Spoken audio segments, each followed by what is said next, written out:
Bienvenidos todos, estamos en directo, son las 4 de la tarde en Lima y bueno, estamos en diferentes lugares. Como les decía, yo soy Natalia Sobrevilla Perea, soy historiadora y especialista en temas de democracia, historia electoral.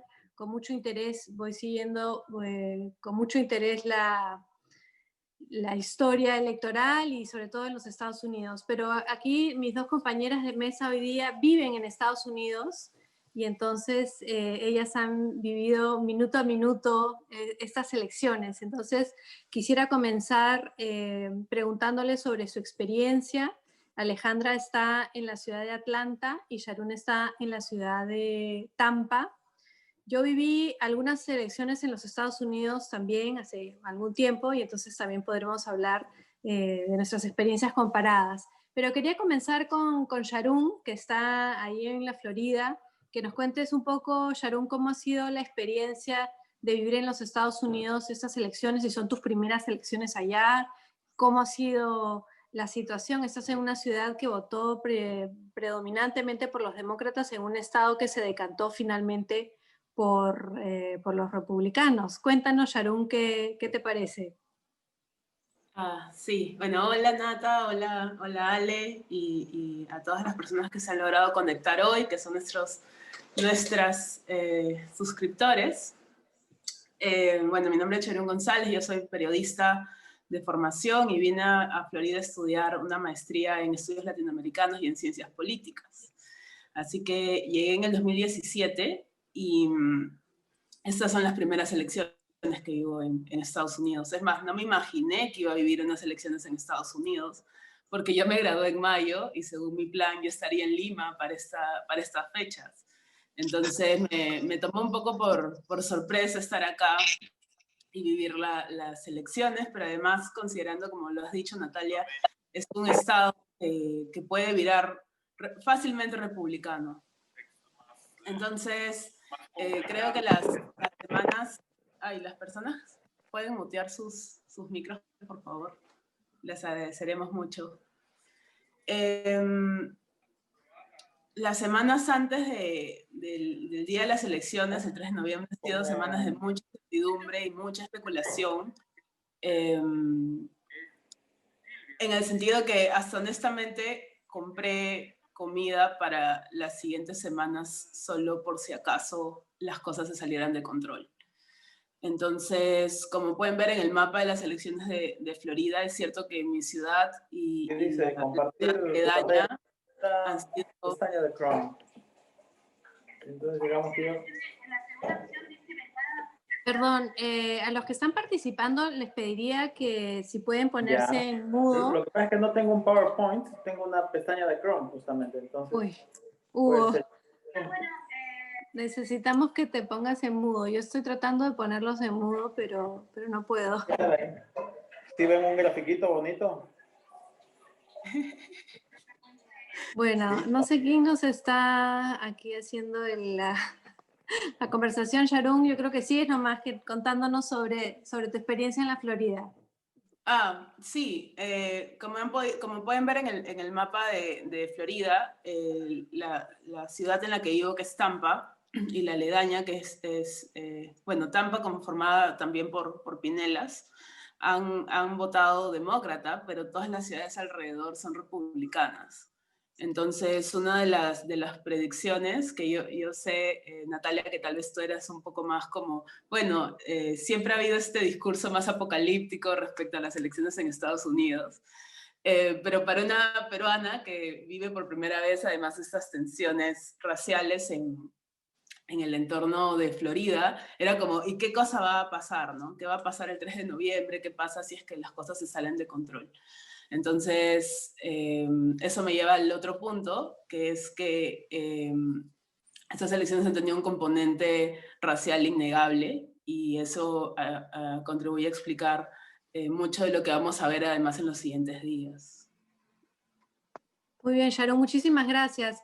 Alejandra, tú estás en el estado que todavía no se ha declarado, el estado de Georgia, que sigue contando y que sigue contando justamente porque la ciudad de Atlanta y todos los suburbios alrededor de Atlanta han votado mayoritariamente por los demócratas, a pesar de Georgia ser un estado tradicionalmente republicano. Y como decía Sharon, la cuestión racial es bien importante. ¿Por qué no nos cuentas un poco sobre tu experiencia?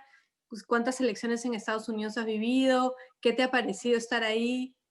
Sí, esta es la primera de las elecciones que vivo acá. Es más o menos la segunda o la tercera que he seguido así con más intensidad. Pero justo igual con Sharon, todo se está desarrollando demasiado rápido. Justo ahorita estoy con un amigo y acaban de decir que o sea, en nuestro condado no han contado como 50.000 votos, porque si la firma no es exacta, tu voto no cuenta. Y él ahorita está llamando como loca a ver si su voto ha pasado o no. O sea, la verdad que la gente es consciente que es voto a voto, ¿no? No es como que, ah, ya voté y si pasó, pasó, ¿no? O sea, creo que muchos han tomado conciencia de que, viendo los números, ¿no? En casi todos los estados está 50-50, miti-miti. Y creo que es importante eso, nos dice cómo está dividido Estados Unidos en estos momentos. Y creo que yo, desde mi parte, que es las ciencias, definitivamente, o sea, es lo que más he puesto atención. Y creo que eso nos ayuda también a ver por qué nos interesan las elecciones, ¿no? Justo muchas personas dicen, oye, pero a ustedes qué les importa, ¿no? O sea, por más que iban allá, no votan, o en Perú, ¿qué nos importa? Pero en verdad, el último gobierno ha sido, por ejemplo, decisivo con los tratados del cambio climático, ¿no? Y el Perú somos uno de los países más vulnerables al cambio climático. Así que definitivamente las elecciones hoy también están votando mucho temas de cambio climático, se va a, de alguna forma, ver cuál va a ser el camino para los próximos 4 años, y en Perú nos afecta eso directamente, ¿no? Y bueno, todo el sistema político de Estados Unidos también. Yo creo que, bueno, esperemos que hoy en la noche se acabe de contar, ¿no? Creo que el gran, o sea, ya conversaremos un poco más, ¿no? Pero el gran debate va a ser el voto por correo, ¿no? Que es como en Perú el voto rural, ¿no? Que a veces decimos el voto rural como si nadie supiera qué está pasando. Y entonces estas elecciones creo que vamos a hablar muchísimo del voto por correo y el voto latino, ¿no? Porque por ahora en Estados Unidos se ve como una sola masa de gente, y todos sabemos que el voto latino está bastante fragmentado también. Sí, muy bien. Muchas gracias, Alejandra, Sharon, por contarnos un poco sus experiencias. Yo, como ven, peino un poco más de canas y llevo siguiendo las elecciones en Estados Unidos hace mucho tiempo.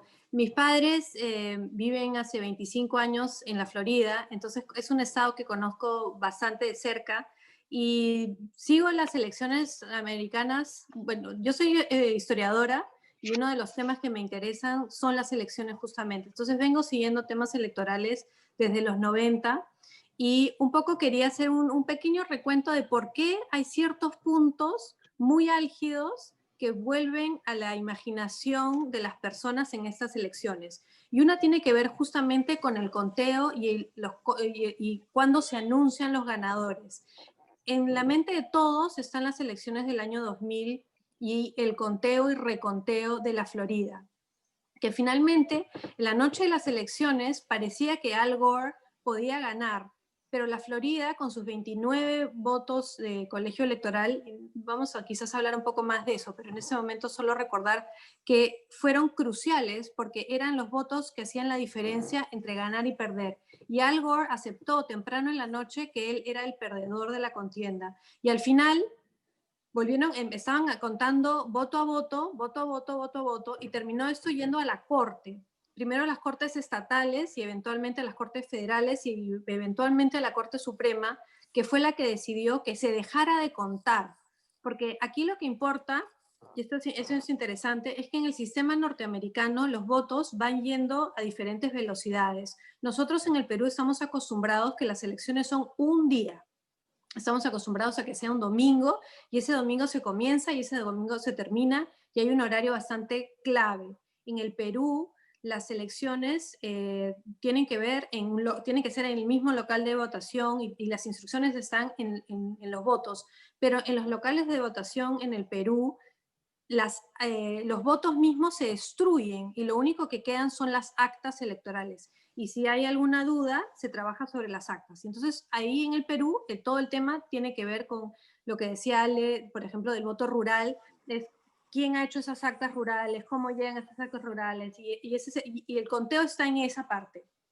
En los Estados Unidos y en Florida en particular, Florida tiene una tradición muy larga de voto por correo, porque es un estado donde hay muchos huracanes y la gente se ha acostumbrado desde mucho tiempo históricamente a votar por adelantado, a votar por correo, hacerlo, y tienen un sistema de conteo.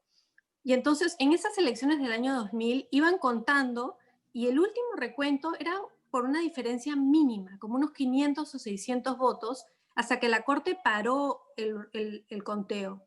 Entonces, ¿qué sucede ahora? 20 años más tarde, Biden ha dicho que él no va a aceptar ningún resultado hasta que lleguen los últimos votos y se cuenten los últimos votos. ¿Y qué ha dicho Trump? Trump ha dicho es que no se puede votar, no se están haciendo trampa, estamos perdiendo, porque hay esta sensación de que los votos presenciales han sido muy favorables a Trump en algunos estados, Georgia uno de ellos, pero Pensilvania otro, donde no hay tanta experiencia de conteos de votos por correo. Y entonces Trump está ya diciendo que va a llevar esto a la Corte Suprema y está trayendo el fantasma de las elecciones del año 2000. Entonces ahí hay un tema bastante interesante que tiene que ver con la legalidad de las elecciones y con las estructuras de cómo se organiza un sistema electoral. Y el sistema electoral norteamericano depende de cada estado. Cada estado tiene su propia legislación y son las comisiones electorales de cada estado las que deciden. Entonces, ahí hay muchos temas que tienen que manejarse. Entonces, los estados que estamos viendo, donde viven Sharon y Alejandra, tienen unas particularidades muy especiales, pero los dos representan algo muy típico de los Estados Unidos. Nosotros cuando vemos el mapa electoral vemos azul y vemos rojo. Y creemos que eso es todo, y que hay unos estados que son rojos y unos estados que son azules. Pero casi todos los estados tienden a tener zonas urbanas azules y zonas rurales rojas. Si ustedes hacen un trabajo granular, condado por condado, eso es lo que uno va a ver. Y entonces es ese peso demográfico de las ciudades con los diferentes espacios rurales los que van a mandar. Y bueno, luego también está todo el tema de el peso que tienen ciertos estados en la estructura electoral.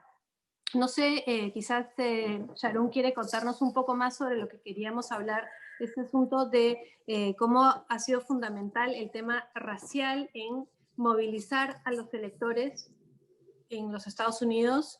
Quizás comenzamos con ese tema también de lo de Black Lives Matter, cómo eso ha también movilizado, por ejemplo, en los estados que se han llamado al último minuto, o sea, los que han sido ahora como Wisconsin, ciudades como Milwaukee, o también en Michigan, ciudades como Detroit, han sido muy importantes para darle a Biden esa última ventaja. Quizás eso es algo que podemos comenzar hablando de eso. Sharon, ¿qué te parece? Sí, de hecho, creo que un punto álgido en esta tensión racial por la campaña electoral ha sido la actitud de Trump respecto a la supremacía blanca, ¿verdad? Y es que por primera vez, creo que antes era un fantasma que rondaba el discurso de Trump, pero finalmente cuando se le ha pedido que directamente deslinde con la supremacía blanca no lo hizo. Y creo que eso definitivamente ha influenciado en la decisión final de algunos grupos de votantes por no, o sea, si había gente que antes dudaba, pues entonces eso puede haber favorecido a Biden, finalmente, ¿no? Pero además, me preocupa un poco eso de los pesos, de cómo se manejan los pesos demográficos, ¿verdad? Como todos los latinos tienen la culpa porque han votado por Trump, o todos los afroamericanos han votado por Biden, ¿verdad? Que no es tan así. De hecho, es mucho más complejo que eso, y hay muchos afroamericanos que han optado más bien por no votar. Y aunque se habla de una gran cantidad de gente que ha votado, porque bueno, sabemos que aquí el voto no es obligatorio, entonces el hecho de que mucha gente vote es noticia. Y hay muchos afroamericanos que han decidido simplemente no votar porque piensan de que da lo mismo Biden que Trump en realidad, ¿no? Y creo que eso es algo que tendremos todavía que ver y analizar. Entonces sí, eso. Ese es un punto bien interesante, Sharon, y acá también quería volver un poco a la historia que tiene que ver con lo que fue el gran triunfo de Obama del año 2008.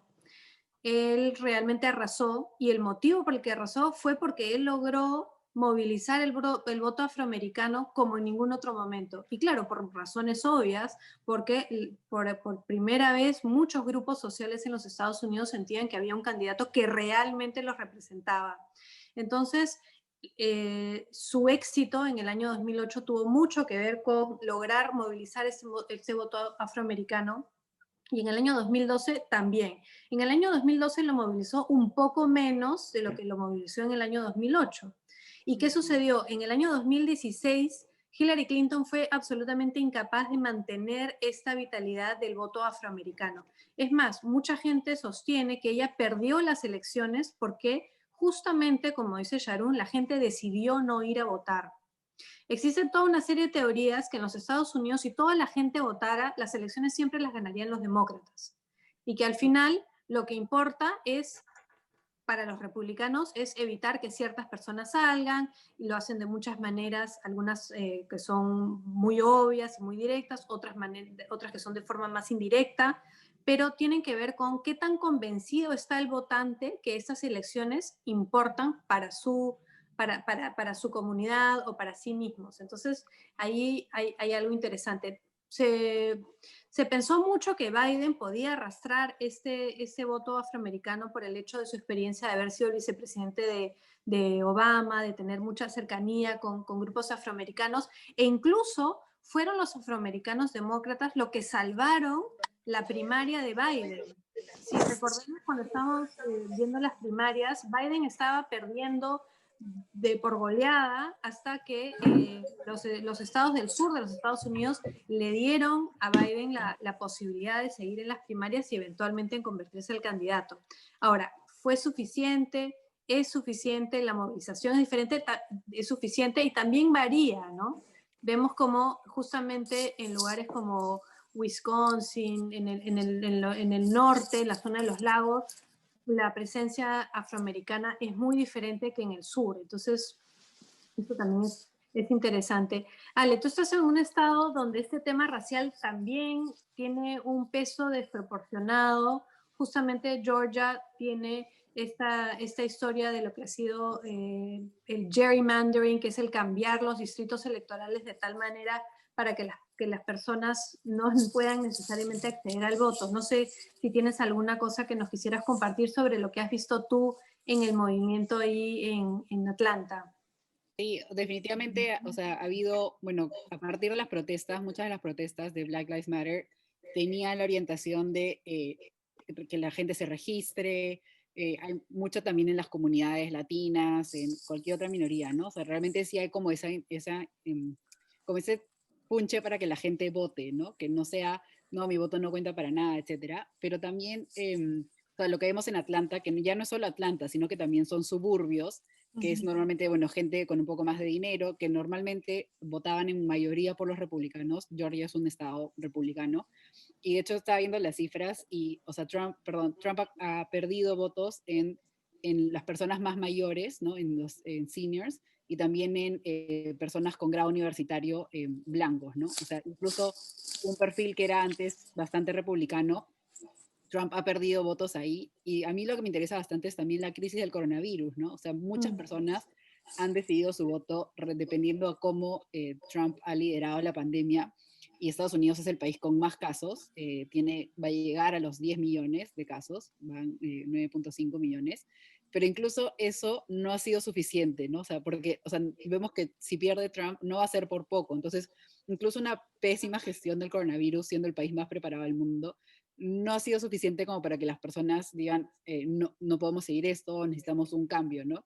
Y esto me parece es algo que se puede replicar en todos los países, porque todos los países, ningún país excepto Nueva Zelanda, creo, está contento con cómo fue la gestión del coronavirus. Entonces creo que eso también nos dice que a pesar de estar en la peor pandemia que hemos vivido, no es suficiente para cambiar la mentalidad tan rápido, ¿no? Entonces, creo que para los políticos es interesante ver realmente qué factores son los que las personas votan, ¿no? Porque hasta la pandemia más grande tal vez no es suficiente para que las personas dejen de votar por Trump o para que las personas voten por Biden, ¿no? O sea, creo que hay muchos más niveles de los que pensábamos, porque en las elecciones pasadas muchas personas pensaron que Trump había ganado por suerte, ¿no? O sea, como un chiripazo porque la gente no quería que votar por Hillary, ¿no?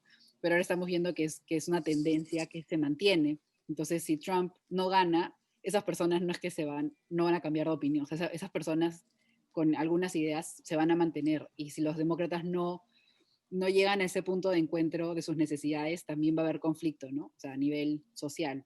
Yo pienso que eso es lo que más vamos a ver. Definitivamente. Ahora volvamos otra vez al sistema electoral porque han habido dos cosas muy novedosas en estas elecciones. Una ha sido el número de personas que se han acercado a las urnas. Como nos recordó Sharon, en los Estados Unidos el voto no es obligatorio. Entonces, esa ha sido una gran novedad. Ha habido muchísima más gente participando en estas elecciones que casi en un siglo, en proporción. Y la otra cosa es que por primera vez muchísima gente ha hecho voto por correo, por adelantado, y esto ha llevado a que ciertos estados tengan ahora este tema de los conteos, que vemos sobre todo en el caso de Carolina del Norte, en Georgia y Pensilvania, que son los 3 estados que nos van a mantener en vilo todavía unos días más. O sea, esto no se acaba hasta que se acaba. Ahora, tampoco nos podemos olvidar del hecho, que es muy fundamental, que Hillary Clinton tuvo más votos que Trump. Y lo que significa que el sistema de votos y la estructura electoral de los Estados Unidos está organizada de tal manera que tener el mayor número de votos no basta para ganar las elecciones. Biden ha sido la persona que ha ganado más votos en la historia de las elecciones norteamericanas y eso no es suficiente para garantizar su victoria. Entonces yo quería ahondar un poco en lo que es este sistema de los colegios electorales, que es un sistema muy antiguo que tiene un origen de hace más de 200 años cuando se organiza la República Americana. Y claro, tenemos que remontarnos a que los framers o los padres fundadores de los Estados Unidos, cuando pensaron en un sistema de lo que ellos llamaron los checks and balances, que hubiera balance entre el poder demográfico de los estados y el número de estados. Pero ellos comenzaron planeando para 13 estados. Y un punto que no nos debemos olvidar, porque eso regresa a lo que estaba diciendo Sharon hace un momento, es que en el momento de la independencia norteamericana existen estados donde hay esclavitud y estados donde no hay esclavitud. El sistema está pensado de tal manera para que no puedan tener preeminencia los estados no esclavistas sobre los estados esclavistas. Entonces, ahí ya tenemos una base de cómo se estructura el sistema electoral. Y han habido intentos, sobre todo en el siglo XX, para hacer cambios en este sistema electoral de los colegios electorales, pero todos han fallado. Cuando los Estados Unidos se expanden hacia el oeste, una de las cosas más importantes que tratan de hacer es mantener un balance entre quiénes son los estados esclavistas y quiénes son los estados no esclavistas. Y eso lo logran mantener hasta la guerra civil y eventualmente se expanden hasta California, después incluyen a Hawái, Alaska, muchos otros estados y también se va variando el número de votos electorales. Hay solamente 2 estados que dividen sus votos, que son Nebraska y Maine. Pero este sistema garantiza que las élites tengan un control mayor sobre los resultados. Y entonces esto es algo que también debemos recordar, o sea, que no es simplemente que todo el mundo quiera votar por Trump necesariamente. Y más allá que si haya sido un chiripazo o no en el 2016, lo que sí es importante es que Trump ganó porque tuvo los votos correctos en el lugar correcto. Y si ahora va a ganar Biden, va a ser porque él va a lograr tener esos votos cruciales en los lugares cruciales. Y esto me parece que es bastante importante recordarlo. Ahora, hablamos mucho de los bloques, ¿no? Alejandra nos recordó el tema de los seniors, que además votaron mayoritariamente por Trump en el 16 y muchos lo han abandonado ahora en el 20 justamente por el asunto del coronavirus. Y vamos ahí justamente a un tema que nos compete, que nos interesa de manera particular, que es este llamado voto latino. Entonces, ¿qué pasa con el voto latino? Mucha gente, y sobre todo porque Florida es un estado tan importante con 29 votos y además es un estado que puede variar, que puede ser republicano como puede ser demócrata y que puede hacer la diferencia. Entonces, todos los ojos están puestos sobre Florida y Florida es un estado particular con una población latina particular, que es una población latina diferente que los latinos necesariamente de otras partes de Estados Unidos. Entonces, no sé quién quisiera comenzar, Ale, quizás hablando sobre tu experiencia de esta diversidad del voto latino que has visto. Sí, lo que a mí me ha llamado la atención es, tanto ayer como hoy, muchos periodistas que son latinos o que tienen ascendencia latina han empezado a decir, oye, eso es algo que hablamos hace tiempo, el voto latino no es un bloque, es muy diferente en Florida, que en New Mexico, que en Arizona, que en Nueva York, evidentemente. Y creo que, o sea, lo que más las personas se están centrando ahorita son en el grupo de cubanos y venezolanos, ¿no? O sea, son como dos grupos que muchas personas están prestando atención. Y algo que yo justo comenté ayer por Twitter es una canción que han hecho los latinos por Trump, ¿no?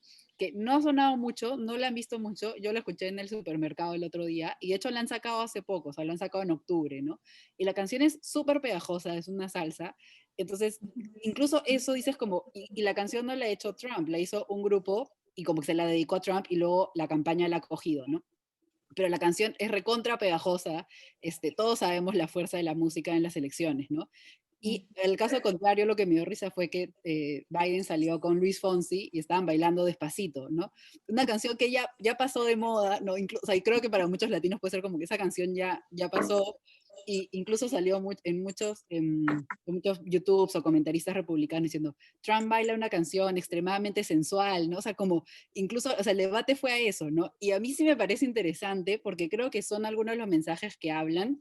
Y luego la mayoría también de publicidad que llega definitivamente es por redes sociales, por YouTube, y ahí es algo que todavía seguimos sin entender, ¿no? O sea, de hecho, las redes sociales jugaron un papel determinante en 2016, pero ahora también. Y de hecho hemos visto que la publicidad es súper agresiva, ¿no? Los mensajes son súper agresivos. A mí es algo que me ha llamado la atención, porque yo sí veo bastante publicidad en YouTube de los ambos lados, porque en verdad me gusta ver de los ambos lados, ¿no? Y es muy poco probable que a alguien le llegue información de ambos lados, solo te llega de una, ¿no? Porque uno suele estar un poco más hacia un lado. Y los mensajes, yo estoy un poco más acostumbrada en Perú, que aunque nos gusta gritarnos y pelearnos, sigue siendo bastante ahí en su línea, ¿no? Aquí es bastante de señalar al otro, mencionar al otro, ¿Quién? ¿no? ¿De quién? Todas las publicidades son como, Era ahora. hola, son en plan, Biden está pagado por China, son súper extremos, son súper así como exageradas, ¿no? Que en ninguna de las publicidades habla tanto de qué están diciendo cada partido, sino como insultar al otro, ¿no? Y definitivamente hay mucha publicidad en español, pero creo que mucho más target ha sido la de Trump, ¿no? O sea, mucho más dirigida a diferentes mensajes. Definitivamente lo que más ha sonado es los mensajes de socialismo, comunismo, asociar a Biden con Venezuela, asociar a Biden con Chávez, ¿no? Hay un montón de información, memes, cosas así que a veces pienso que en la prensa como formal pasa desapercibido, ¿no? Pero al final es el tipo de información que el votante sí recibe y sí resuena, ¿no? Por tanto, grupos de WhatsApp, por ejemplo, que eso es interesante porque en Estados Unidos la gente no usa WhatsApp, entonces la gente usa otro tipo de chats, ¿no? Entonces, incluso generar mensajes para que sean mandados por WhatsApp es una estrategia interna, ¿no? Y creo que eso ha sido, yo creo que es algo que es fundamental, ¿no? Una estrategia mucho más dirigida a los diferentes tipos de latinos y no verlos como latinos por Trump o por Trump, sino que es muy específica para cada grupo. Bacán. Ale Rojas ha levantado la mano, muchas gracias, pero ¿fue por error? Ya. Ok, perfecto. Le quería dar la palabra a Sharon, pero también quería pedirle a la gente que está con nosotros acá participando que si quieren hacer preguntas, levanten la mano y también estaremos contentos de entrar en diálogo. Pero me gustaría darle la palabra a Sharon para que nos comente un poco sobre sus impresiones de este tema de los latinos y de la diversidad de los latinos en estas elecciones. Sí, de hecho, este suceso con Biden bailando despacito, aquí en Florida también sonó muchísimo, bueno, quiero decir, en Tampa sonó muchísimo, pero además, una de estas tensiones que no logro conciliar en Florida es que en el caso del voto cubano, ¿verdad? Son personas que, claro, ya tienen la ciudadanía y tienen, no sé si son las condiciones de su migración que les permiten votar republicano, cuando tenemos mucha de la gente afectada por el TPS. El TPS es uno de esos, una de estas políticas que de hecho la administración de Trump promueve que se quite, y por lo tanto muchos de los beneficiarios del TPS, que es un tratado para permitir a las personas permanecer temporalmente en Estados Unidos, que vienen de algunos países, una lista de países específicos, entre ellos Salvador, Haití, y o Guatemala, y esa población es tan grande en Florida, ¿verdad? Entonces parece que vivimos como vecinos y vecinas, uno al costado del otro, pero no estamos en diálogo político, y eso me parece que va a generar muchas tensiones moviéndonos hacia adelante. Como dice Allen, si Biden gana, esta población que ha votado por Trump no va a desaparecer, están ahí, y esta distancia está incluso, que bueno, ya dijimos, no es un monolito, ¿no? Es un voto diverso. Y además otro factor que me ha llamado la atención ahora viendo unos números es que en el voto cubano gana Trump, pero en el voto puertorriqueño, que no son exactos, o sea, es difícil, esa categoría es difícil porque los puertorriqueños son estadounidenses, pero bueno, igual clasifican como voto latino, y en ese caso gana Biden como rotundamente, ¿no?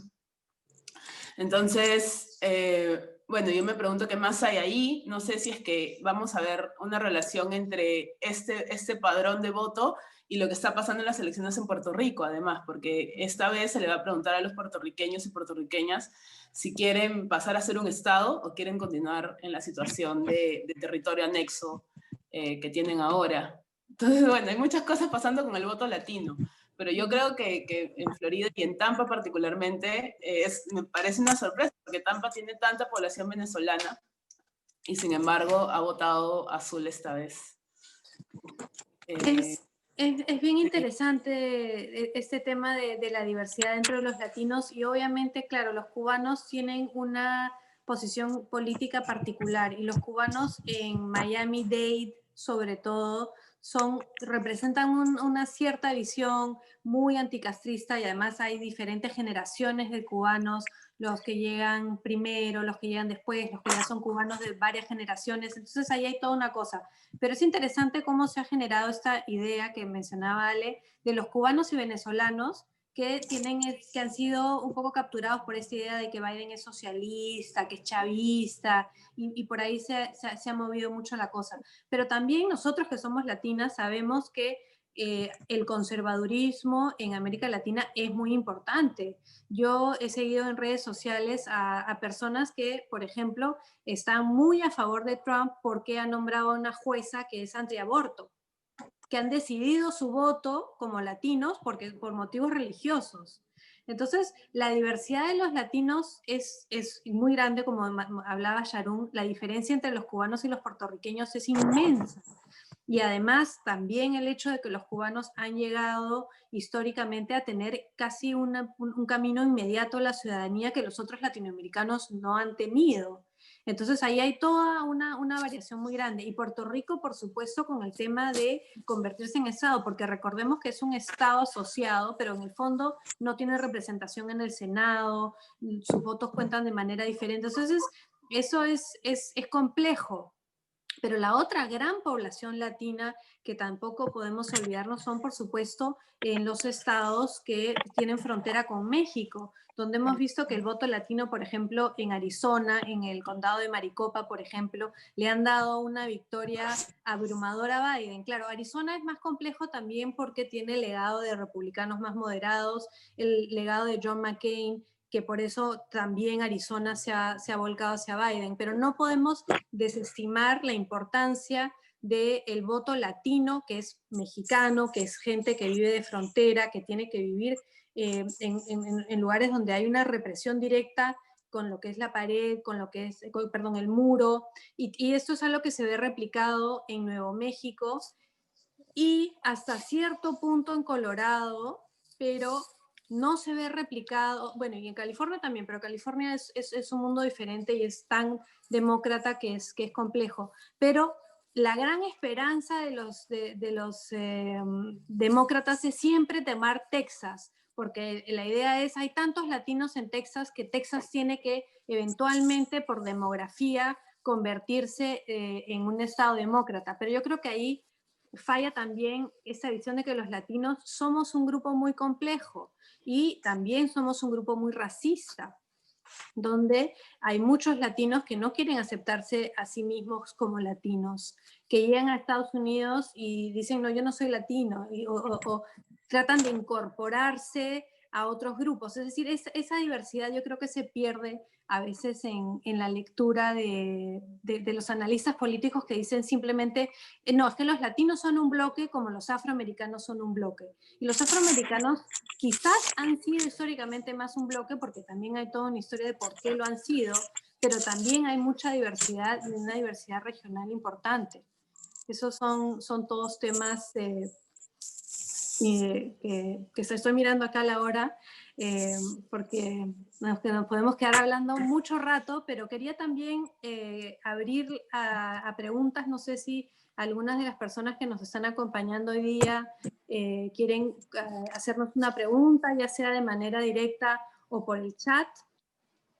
No sé si hay alguien que quiera comenzar. Me Siéntense libres. mandaron una pregunta, pero por interno, sobre el voto joven, ¿no? Y justo estaba chequeando en el New York Times, y o sea, el voto, lo que se considera el voto joven es las personas menores de 29 años, ¿no? Y ahí Biden tiene un 62%, y algunos de los temas que ha sido, o sea, que ha sido bastante fuerte en los demócratas, ha sido, por ejemplo, en lo de perdonar los créditos universitarios, porque en los últimos 10 años han subido demasiado los intereses, estudiar en Estados Unidos es carísimo, entonces hay toda una generación que va con una, con una deuda de $200,000 encima, ¿no? Entonces ese ha sido un tema, por ejemplo, que sí ha resonado, de hecho, con el voto joven, y hemos visto igual que Biden al inicio tenía unas posturas un poco más de centro, ha ido un poco más a posturas más alineadas Un video para el domingo. Ay, perdón. Perdón, las personas que Es el están acá verídico, acompañándonos, si se pueden poner en mudo. Este es el verídico. Creo que lo puedes poner tú en mute, ¿no? Sí, el problema es que no, yo estoy acá a cargo y no logro. Ah, ya está. Listo. Ya Entonces, los muteé es todos. interesante. Espérate, que te muteaba a ti, Ya, ahora ya no sé estoy, cómo ya estoy. desmutearte. Ya estoy, perfecto. Y otro tema es, de hecho, ¿no? Has hecho el voto joven, y el otro tema también que a mí me pareció interesante, o sea, realmente, o sea, en Estados Unidos hay tanta información sobre las elecciones, y eso hace que sea unas elecciones como tan intensas de seguir, es, por ejemplo, la mayoría de personas que son cristianas o evangélicas, ¿no? Y Trump ahí tiene un 76% de voto. Entonces, definitivamente hay temas como el aborto, temas como la libertad de religión, por ejemplo, que es un tema que se habla mucho, que aquí es fundamental, y son los mensajes que se explotan al máximo, ¿no? Porque son temas que se ve que la gente puede votar por un tema u otro, así todo lo demás no sea consecuente, porque en los dos partidos vemos que a veces hay una postura, pero todas las demás posturas, o incluso todos los demás hechos ya a nivel de gobierno, o sea, qué regulaciones hay, cómo se aplican, y no son consecuentes con lo que dicen, pero eso no importa, porque al final prima lo que dicen, ¿no? Así no lo hagan realidad. Y para mí eso es interesante, porque creo que se replica en muchos países, ¿no? Al final votamos por lo que escuchamos, pero ni siquiera lo que está en papel, ¿no? Que al final es lo que debería contar, porque es realmente al final lo que se hace. O sea, muchas palabras y pocos hechos, pero eso sigue calando, ¿no? Y creo que en Perú, en cualquier otro país, es lo mismo, ¿no? O sea, realmente, incluso ahora que estamos para elecciones, solo vemos entrevistas, pero no vemos planes de gobierno, no vemos, no vemos nada, nada de hechos, ¿no? Y no sé, a mí me llama la atención, definitivamente. Es lo que llaman el single ticket voter, o sea, la persona que vota por un tema, o sea, ya sea antiaborto. Ahora me preguntaron justo también por el chat sobre el hecho que las elecciones también han sido al Senado y al Congreso y también en algunos lugares por la legalización del cannabis, que ha sido exitoso en varios lugares. Ahora, otra de las grandes decepciones de los demócratas es que no han logrado tomar control del Senado.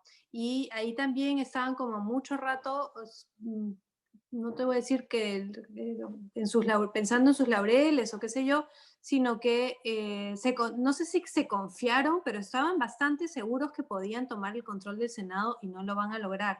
Y en el Congreso, en la Cámara de Representantes, también han tenido bastantes reveses. Entonces es interesante ver cómo, si bien Biden lo más probable es que termine ganando, esta no ha sido una goleada. Y los demócratas querían que esto fuera una goleada y no lo ha sido. Es decir, los demócratas no han tenido una goleada desde Obama. Y entonces ahí también hay toda una pregunta de por qué terminaron con un candidato como Biden.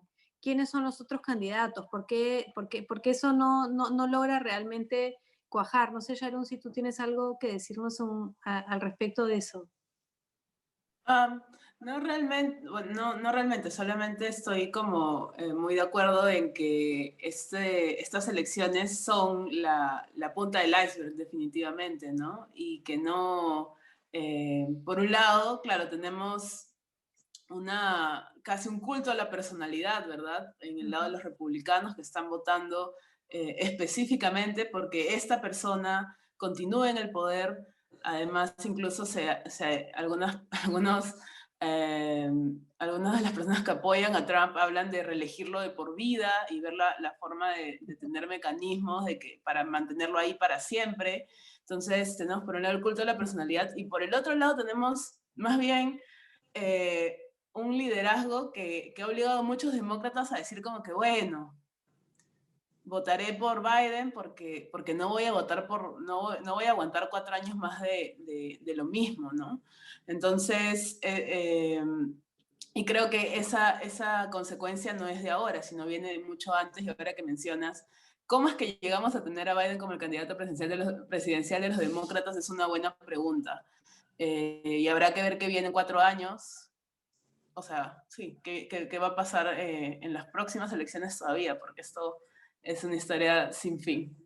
Sí, pero Sí, algo yo sí, lo que dale, quería dale. decir es que sí, en los lados más progresistas, también en los socialistas de Estados Unidos, la gente empieza a hablar mucho de Alexandra Ocasio-Cortez, ¿no? O sea, mucha gente incluso empezó a decir, bueno, que Trump vaya un mandato más, ¿no? Que sea el fin del mundo y que luego ella va a venir a salvarnos, ¿no? O sea, ya se está como subiendo a Alexandra Ocasio-Cortez como una posible contrincante, una posible presidenta, ¿no? O sea, la gente solo está ahorita, bueno, es cuestión de tiempo, porque en verdad sí tiene bastante llegada, es una persona fresca en ese sentido, porque así como tenemos a Biden, que el mal menor, en el lado de los republicanos tampoco se barajaban otros nombres de forma así masiva, ¿no? O sea, es verdad que en los demócratas sí estuvo ahí, ay, se me ha ido ahora, Bernie Bernie Sanders. Sanders, ¿no? La misma Kamala Harris, o sea, ha habido muchos más contrincantes. En los lados republicanos ha sido casi todos por Trump, ¿no? También es porque es una reelección,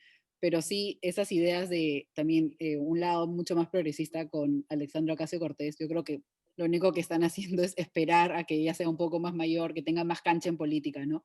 Pero ese creo que va a ser, incluso sería mucho más agresivo de lo que vimos la campaña con Hillary, ¿no? Por ser definitivamente latina, por ser mujer, por haber estado joven en política, por no venir de una familia como tradicionalmente política o de un ambiente político. Yo creo que si las elecciones pasadas parecían ya, no sé, sanguinientas, esas van a ser terribles, ¿no? O sea, Alexandra Cortés con cualquier republicano va a ser más que un show, no sé, creo que sería muy, muy intenso y sería muy, muy violento para todos de ver, ¿no?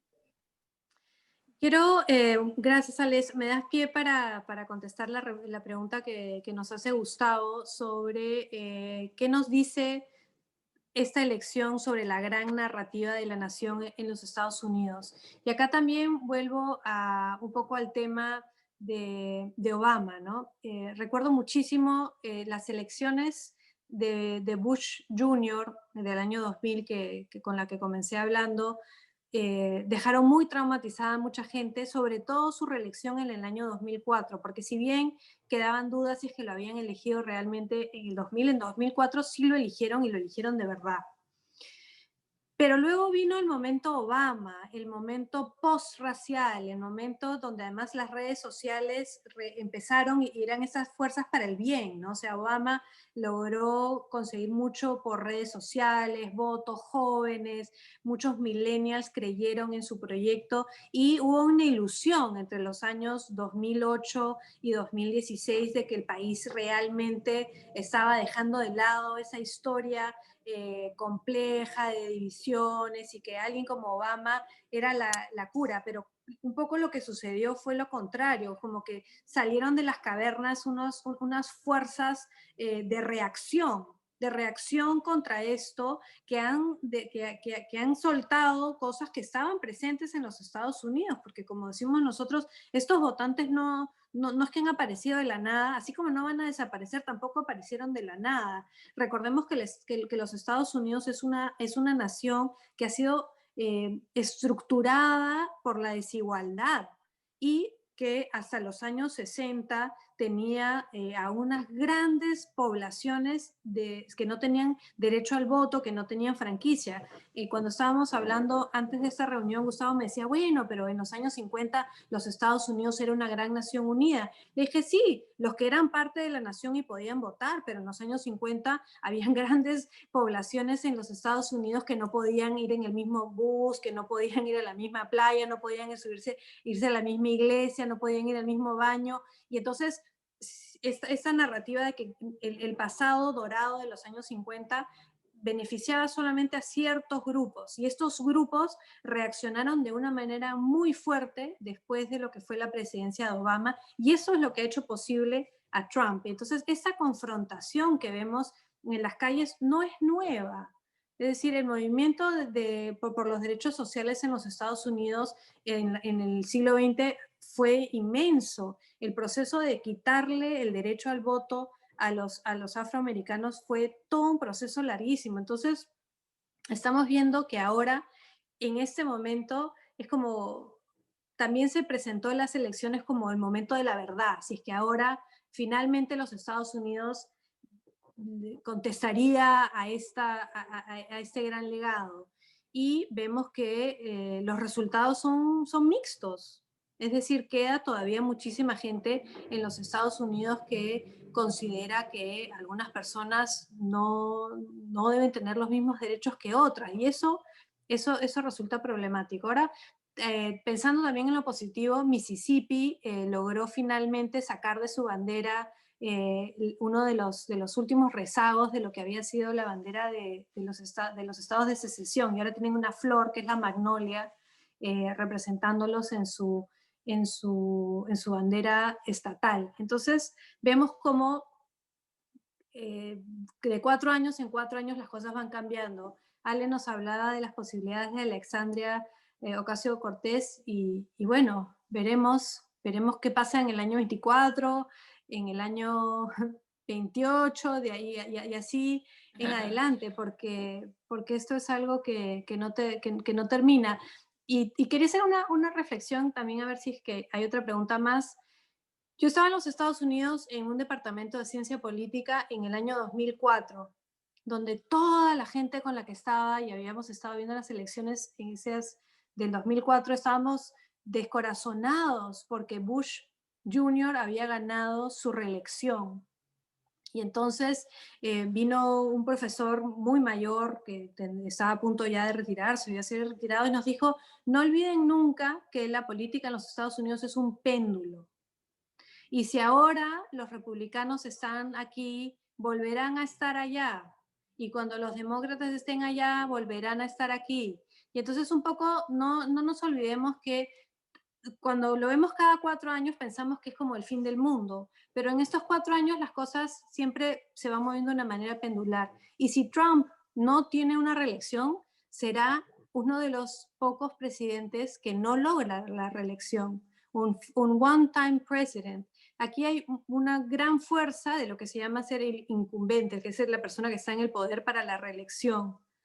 No fue reelecto Bush Sr., no fue reelecto Jimmy Carter, y este va a ser otro, Trump podría ser otra de estas figuras que no logra realmente establecerse de tal forma. Entonces, yo les diría que no está todo dicho.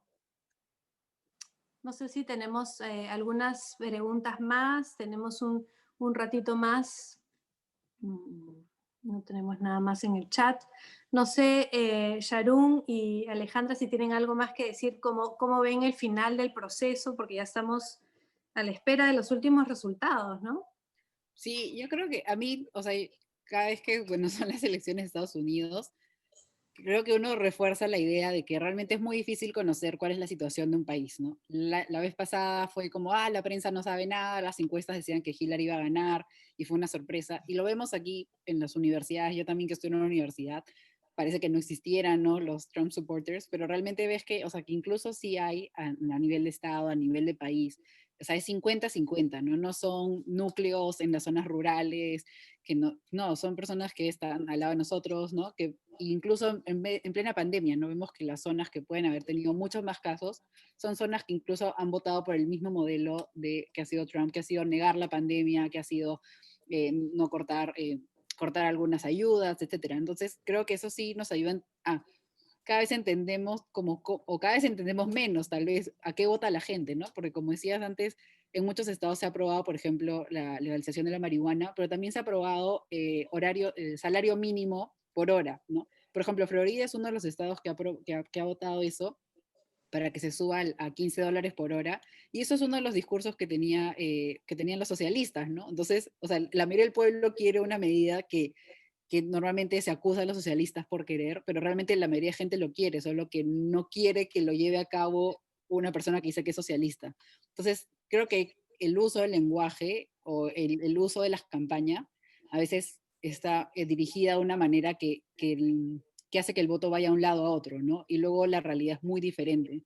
Y eso, bueno, en Perú y en cualquier país del mundo, y como nosotros mismos, ¿no? O sea, yo como persona de redes sociales también te hace preguntar como, ¿realmente estoy viendo la realidad o estoy viendo una realidad que el algoritmo y que mi burbuja me hace ver, ¿no? Y realmente si vivimos así todos, sobre todo los que queremos realmente conocer la actualidad, es un poco desolador, ¿no? O sea, ¿en qué momento salimos de la burbuja que el algoritmo crea para nosotros? No sé si Sharon, ¿tú tienes algo más que decir? Tenemos una pregunta sobre Wall Street, pero no sé si tienes algo más que decir sobre eso. Sí, bueno, al lado del lenguaje y de estos discursos, estos fantasmas, digamos, el socialismo es un fantasma, pareciera en el discurso de la política estadounidense, que asusta a muchas personas, ¿verdad? Pero además están las políticas de la identidad, y es porque sí, los grupos no son monolitos, no son un bloque de concreto, pero al mismo tiempo es como en Estados Unidos todo se entiende a través de eso, de las políticas de la identidad y cómo te identificas. Y ahora estaba viendo que algunos resultados, por ejemplo, se habla en términos de, se eligió al primer eh, LGTBIQ más visible de una minoría racial ¿no? como representante al Congreso en tal estado, ¿no? Entonces es como súper, como luchas súper específicas también, mucha interseccionalidad, mucho hablar de múltiples, de identidades múltiples que se intersectan en las experiencias individuales. Entonces, yo creo que eso va a seguir teniendo un peso en las elecciones por venir. Y honestamente espero que los próximos días no nos traigan tanto problema en el conteo de los votos como lo ha dicho Natalia. Vamos a ver qué pasa. Ahí es donde va a estar la batalla en los próximos días. Y ojalá Biden hubiera ganado por goleada, pero no ha sido así. Aunque acaban de declarar Michigan para él, así que solamente ya falta menos. Pero sí, va a ir por ahí, los siguientes días. Muchas gracias, Sharon. Quería contestarle a Moisés que nos puso en la pregunta el tema sobre Wall Street. Hay algo que no hemos tocado demasiado y en estos últimos minutos que quedan quisiera hacer un saludo a la bandera, que es ¿qué hubiera pasado si es que no hubiera habido coronavirus en estas elecciones? Y yo creo que si no hubiera habido coronavirus, Trump ganaba por goleada. O sea, y ahí también volviendo a lo de Wall Street, o sea, la economía a inicios del año 2020, antes de la pandemia, estaba todo construido para llevarle en bandeja a la reelección a Trump. Entonces, eso es algo que no podemos dejar de considerar. Volviendo a lo que decía Sharon de los números, en las elecciones de Hillary en el año 2016, muy pronto se supo que ella ya no tenía camino y ya no tenía futuro. Es decir, a la hora en la que estamos nosotros, en este momento, que ya son, no sé, 24 horas después de que han cerrado, no todavía 24 horas no, pero ya muchas horas de que han cerrado los centros de votación, ya están en los conteos, qué sé yo, queda claro que Biden va a ganar, por más de que sea lento y seguro, qué sé yo, y que existe la posibilidad que se hagan, que se pongan en duda los números, pero los votos están ahí, y en Estados Unidos los votos se pueden volver a contar. Es más, ya en Wisconsin los seguidores de Trump han pedido que se haga un recuento, pero tienen que remontar 20,000 votos, y por más que cuenten y vuelvan a contar los votos, es muy raro que hayan más de 2,000 votos mal contados. Tienen que remontar 20,000, eso no lo van a lograr hacer. O sea, Trump ha dicho, voy a ir hasta la Corte Suprema, ya, pero ¿con qué caso? O sea, ¿en base a qué? ¿Cómo va a ser ese reto legal, ¿no? Sharon tiene razón, todos estábamos esperando que Biden pudiera declarar Florida y todos nos pudiéramos ir a dormir temprano tranquilos con la seguridad de que había ganado y que había ganado por goleada, y que si además se agarraba Texas o Georgia o lo que fuera temprano, ya íbamos a estar todos saltando en una pata. Pero no fue así, pero eso no quiere decir que Biden no tuvo una buena noche. Es decir, también hay que, o sea, tomarlo un poco con una pizca de sal. Todavía que no se puedan declarar Carolina del Norte y Georgia, eso es inusitado, eso es algo casi imposible de imaginar, incluso en el siglo pasado. O sea, Hillary Clinton no tenía pues ese tipo de posibilidades. Y lo que sí podemos decir es que como hoy, un día después de las elecciones, queda suficientemente claro que Biden va a ganar, le va a ser muy difícil a Trump, me parece a mí, en ese momento decir, bueno, salgan las guardias nacionales, salgan a defender. Es decir, no está tan cerca la pelea como para que él pueda realmente llamar al miedo colectivo y tomemos las armas y hacer un... Porque además hay una cosa que nosotros como latinoamericanos tenemos que siempre considerar, que es los pesos institucionales en los Estados Unidos son muy grandes. Es decir, hay unas estructuras que se mueven a paso de dinosaurio, pero están muy bien estructuradas, para bien y para mal.